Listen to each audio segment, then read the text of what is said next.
Dear students, हम लोग जो है अभी तक अपने लॉकडाउन क्लासेस में दो चैप्टर पढ़ चुके हैं। एक प्रॉपर्टीज ऑफ ट्राइंगल और दूसरा ट्रिग्नोमेट्रिक इक्वेशन। अब जो है हम लोग एक ऐसा टॉपिक स्टार्ट कर रहे हैं, कैलकुलस स्टार्ट होने जा रहा है। और रिमेम्बर, कैलकुलस जो है 12th का लगभग 40% कवर करता है। सो इस टॉपिक को आप बिल्कुल भी लापरवाही नहीं करेंगे। कोई भी स्टूडेंट पूरा अच्छे से पढ़िए, लिंक में पढ़िए, सब चीजें लाइन से पढ़िए तो समझ में आता है बहुत अच्छे से। अपना पहला टॉपिक है इसमें फंक्शन।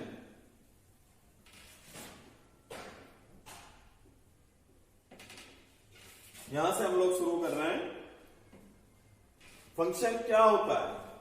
देखो, बड़ा आसान है।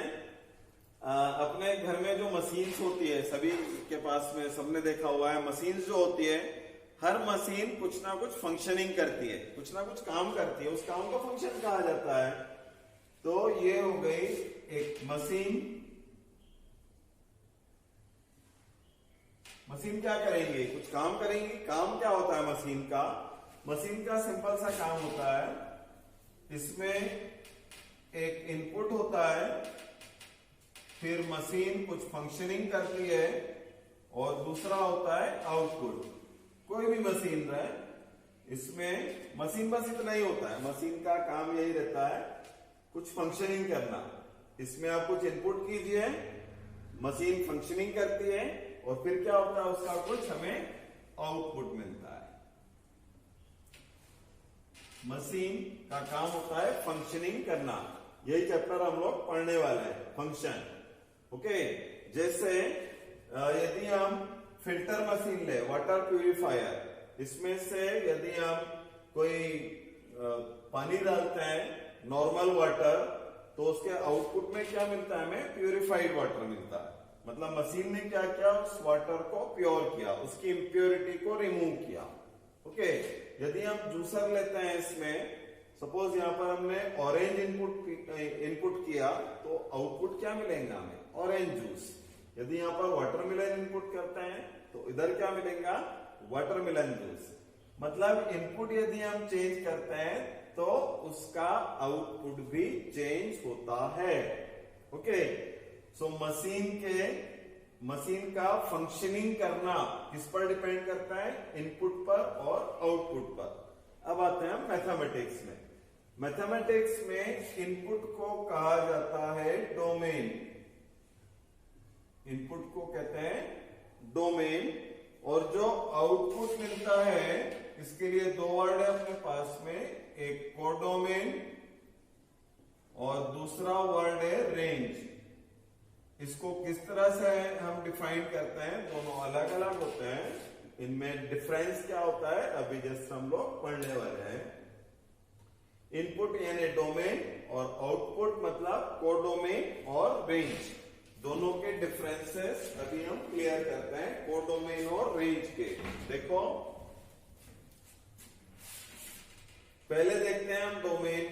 डोमेन यानी इनपुट, और ये हो गया आपका आउटपुट।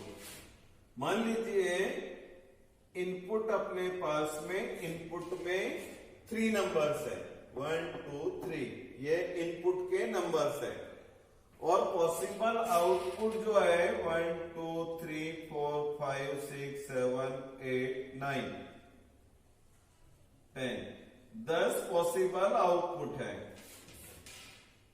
इनपुट अपने पास में 3 है, और पॉसिबल आउटपुट कितने हैं? 1 से लेकर 10 तक। जो इनपुट होता है उसको कहते हैं डोमेन, और जो आउटपुट होता है उसको कहा जाता है कोडोमेन। अब बीच में आती है मशीन। ये मशीन को कहते हैं अपन फंक्शन।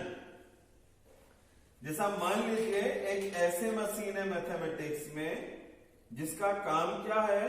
यदि इनपुट x लेंगे, तो वो मशीन क्या करती है? उसका स्क्वायर कर देती है। ये ऐसे मशीन है जो स्क्वायर करती है। तो यदि इस मशीन में हम 1 को डालेंगे, तो क्या करेंगे? या 1 को स्क्वायर कर देगा। 1 का स्क्वायर 1। यदि इस मशीन में हम 2 को डालेंगे, तो ये क्या करेगा? उसको 4 बना देगा। यदि 3 डालते हैं इसमें, तो क्या करता है, ये इसको 9 बना देता है। मतलब मशीन का ये वाला फंक्शन जो है ये फिक्स था, ये भी फिक्स था। इनपुट में 3 एलिमेंट थे 1 2 3, और आउटपुट में ये मशीन की फंक्शनिंग होने के बाद फिर हमें 3 एलिमेंट मिले। कौन कौन से? 1 4 और 9। ये जो 1 4 9 होते हैं ना, इसको कहा जाता है रेंज। कोडोमेन कंप्लीट, सभी जो होते हैं सारे एलिमेंट कोडोमेन होते हैं। और जो फंक्शनिंग होने के बाद में जो मिलते हैं उसको कहा जाता है रेंज, फंक्शनिंग होने के बाद में। जैसा यदि यहां पर मान लीजिए आप फंक्शनिंग में करते हैं कि x + 3, ये फंक्शनिंग है। मतलब यदि इनपुट x रहता है तो फंक्शन होने के बाद में क्या मिलेगा? आउटपुट इसका x + 3। यानी जब हम इसके अंदर 1 को इनपुट करेंगे, 1 इनपुट करेंगे तो आउटपुट क्या मिलेगा? 4। 2 इनपुट करेंगे तो आउटपुट कितना मिलेगा? 5। और 3 इनपुट करने पर आउटपुट कितना होगा? 6। इस तरह से जो बाकी एलिमेंट है यहाँ 1 2 3 4 5 6 7 8 9 10, तो इसमें कौन से एलिमेंट आउटपुट में मिल रहे हैं? 4 5 6। तो इस फंक्शन के लिए रेंज हो गया 4 5 6। दोनों फंक्शन के लिए कोडोमेन यही था 1 to 10 1 to 10, बट इसका रेंज 1 4 9 है और इसका रेंज है 4 5 6। डोमेन दोनों का सेम है, इसका डोमेन भी 1 2 3 है, यहां पर भी डोमेन हमने वही लिया हुआ है 1 2 3। इस तरह से होता है फंक्शन। सो फंक्शन में पहला वर्ड क्या है अपना? डोमेन। डोमेन को यदि हम मैथमेटिक्स में और समझना चाहें तो डोमेन की डेफिनेशन आप ऐसा लिख सकते हैं, the set of all elements of x for which f of x is well defined. x के सभी एलिमेंट का सेट जिसके लिए फंक्शन वेल डिफाइंड हो उसको कहा जाता है डोमेन। अभी हम डोमेन की स्टडी करेंगे आज। ये कैलकुलस यहां से स्टार्ट हो गया है। एक बहुत ही इंपॉर्टेंट टॉपिक है इसका, और ये टॉपिक का नाम है डोमेन। बहुत अच्छे से सॉल्व कीजिए इसको। डोमेन में सबसे पहला टाइप आता है f of x equal h of x divide by g of x। Rational function. Rational function कब डिफाइंड होगा? जब ये क्वांटिटी नॉन जीरो हो। तो इसके डोमेन में कौन से एलिमेंट होंगे? जहां पर gx नॉन जीरो रहेगा। रेशनल फंक्शन में डोमेन में वह सभी एलिमेंट होंगे जहां पर gx नॉन जीरो होगा। और इसको आप ऐसा भी कह सकते हैं, इसमें सारे रियल नंबर रहेंगे उन x को छोड़कर जहां पर g of x जीरो हो जाएगा। ये माइनस लगाया हुआ है, मतलब इसको छोड़कर। यानी कौन सा एलिमेंट हमें रिमूव करना है? जहां पर gx इक्वल जीरो हो, जहां डिनोमिनेटर जीरो हो। जिन x पर डिनोमिनेटर जीरो हो जाएगा उनको छोड़कर बचेगा वो सब रहेगा डोमेन। एक एग्जांपल देखते हैं इसका। Suppose f of x equal 2x + 1 divide x - 1 and x - 3 and x - 7। इसमें डिनोमिनेटर जीरो कब कब हो सकता है? जब x की वैल्यू 1 हो, डिनोमिनेटर जीरो हो जाएगा, 3 हो या 7 हो। तो x की वैल्यू यदि हम 1, 3 या 7 रखते हैं तो डिनोमिनेटर 0 होगा, मतलब इन 3 पॉइंट्स पर fx डिफाइंड नहीं रहेगा। इन तीनों के अलावा बाकी सभी पॉइंट्स पर f of x well defined होगा। सो इस फंक्शन का डोमेन क्या हो गया? All real except 1, 3 and 7। बस इन 3 नंबर को रिमूव कर दीजिए रियल नंबर में से, तो हमें मिल जाएगा इस फंक्शन का डोमेन। दूसरा देखिए, f of x equal 1 plus sine square x upon 1 minus 2 cos x. 1 plus sine square x upon 1 minus 2 cos x. इस फंक्शन का डोमेन हमें फाइंड करना है।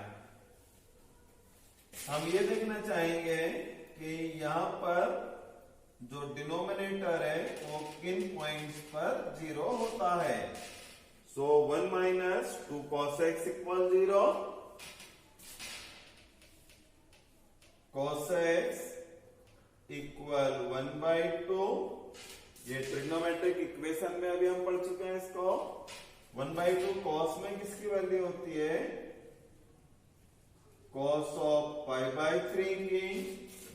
ये फॉर्मूला हो गया cos x equal cos alpha, then x equal 2n plus minus alpha, where n is any integer. तो इतने पॉइंट्स है, x की इतनी वैल्यूज है जहां पर डिनोमिनेटर 0 होता है। मतलब डोमेन फाइंड करना है यदि इसका, तो हमें इन नंबर्स को रिमूव करना होगा। सो सेकंड फंक्शन का डोमेन कितना हो गया? All real accept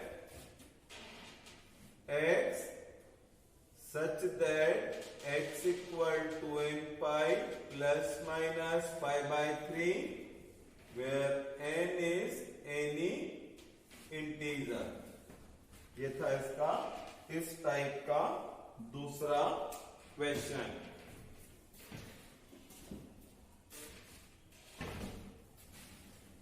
first type है ये rational function hx upon gx form. इसमें डोमेन फाइंड करने के लिए gx नॉन जीरो होना चाहिए।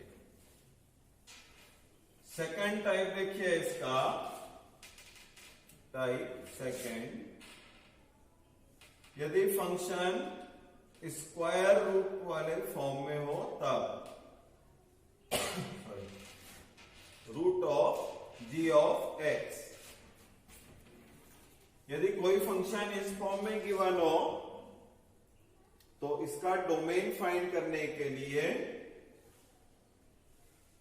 जानते हैं सब लोग, स्क्वायर रूट के लिए क्या होना चाहिए? gx ग्रेटर और इक्वल 0, नॉन निगेटिव होना चाहिए gx को। यहां पर ध्यान दो, ये इसका मतलब क्या होता है? gx power 1/2।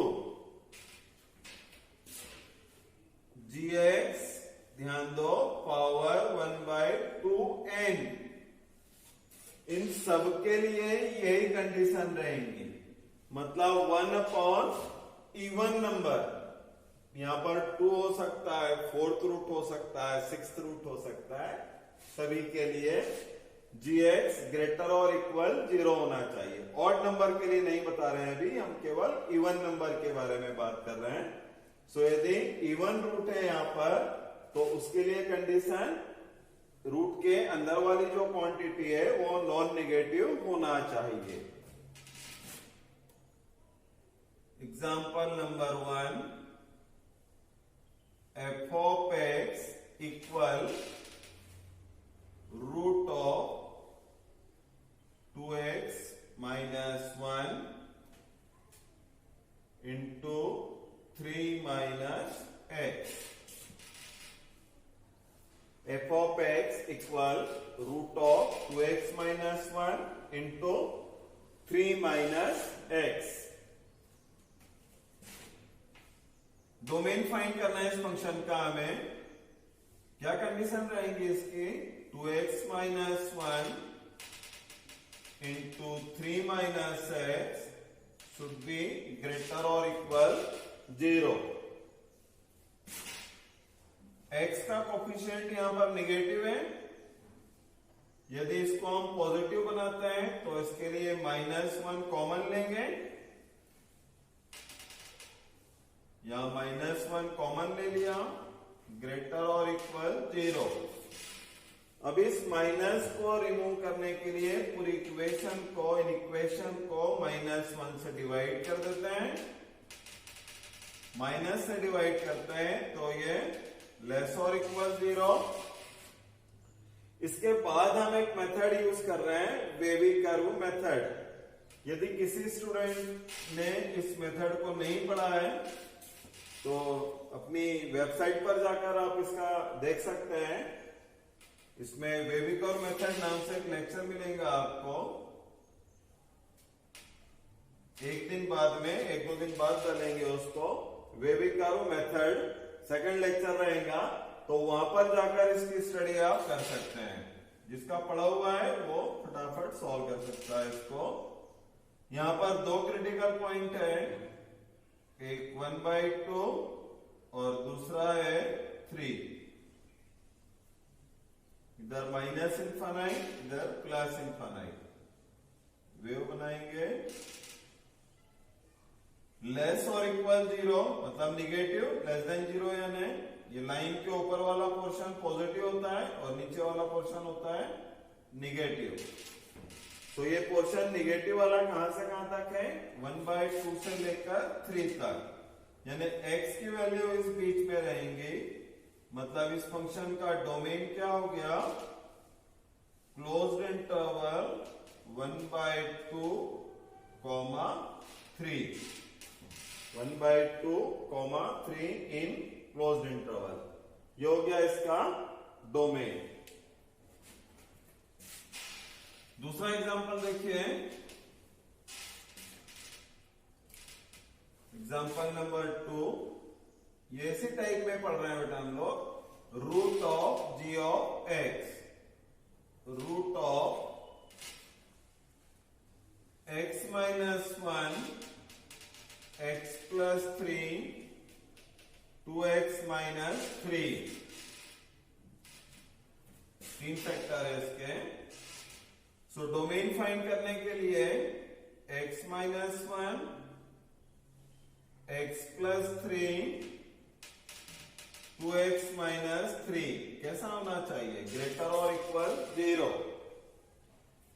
इनके क्रिटिकल पॉइंट्स देखें तो ऑब्वियस 3 क्रिटिकल पॉइंट्स हैं। यहां से -3, उसके बाद में 1 और ये 3/2। इसको 0 रखते हैं तो x इक्वल 3/2, इससे -3, यहां पर 1। ये 3 क्रिटिकल पॉइंट हो गए इसके। इधर -∞ होता है, इधर +∞। क्रिटिकल पॉइंट्स को कैसे रखते हैं? असेंडिंग ऑर्डर में, सबसे पहले सबसे छोटा नंबर, फिर उससे बड़ा इंक्रीजिंग ऑर्डर में। वेव बनाएंगे, इधर क्या होता है? निगेटिव, इधर पॉजिटिव। जो वेव का लाइन के ऊपर वाला पोर्शन है वो पॉजिटिव, ये पॉजिटिव पोर्शन है, ये वाला भी पॉजिटिव। यहां पर हमें क्या चाहिए? ग्रेटर और इक्वल 0। ग्रेटर देन 0 का मतलब क्या होता है? पॉजिटिव। तो पॉजिटिव पोर्शन 2 है अपने पास। कहां से कहां तक है ये? पहला पोर्शन -3 से 1 यूनियन, दूसरा पोर्शन 3/2 से इंफिनिटी। रिमेंबर, इंफिनिटी और -∞ हमेशा ओपन इंटरवल में ही रहते हैं। ये ओपन इंटरवल, ये स्क्वायर ब्रैकेट मतलब closed interval. So domain of f क्या हो गया? -3 से 1 यूनियन 3/2 से इंफिनिटी। ये इस फंक्शन का डोमेन। टाइप 2 पढ़ रहे हैं हम। एक क्वेश्चन और देखिए इसी टाइप में। Condition number 3, f of x equal,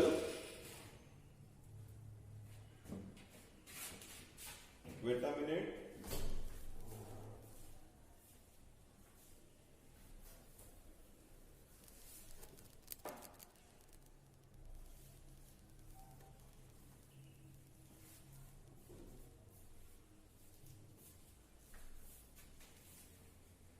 f of x equal x minus 1 2x minus 3 divide x minus 2, x minus 1 2x minus 3 divide x minus 2 greater or equal 0। इसके 3 क्रिटिकल पॉइंट,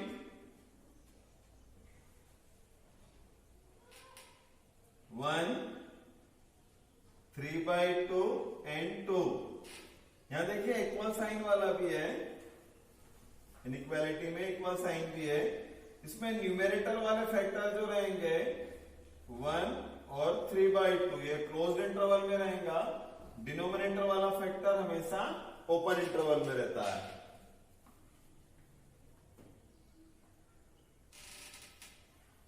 पॉजिटिव चाहिए तो ये portion है positive, तो इसका domain क्या हो गया, 1 2 3/2 यूनियन 2 से इंफिनिटी। अभी बाद में पढ़ते हैं हम टाइप 3।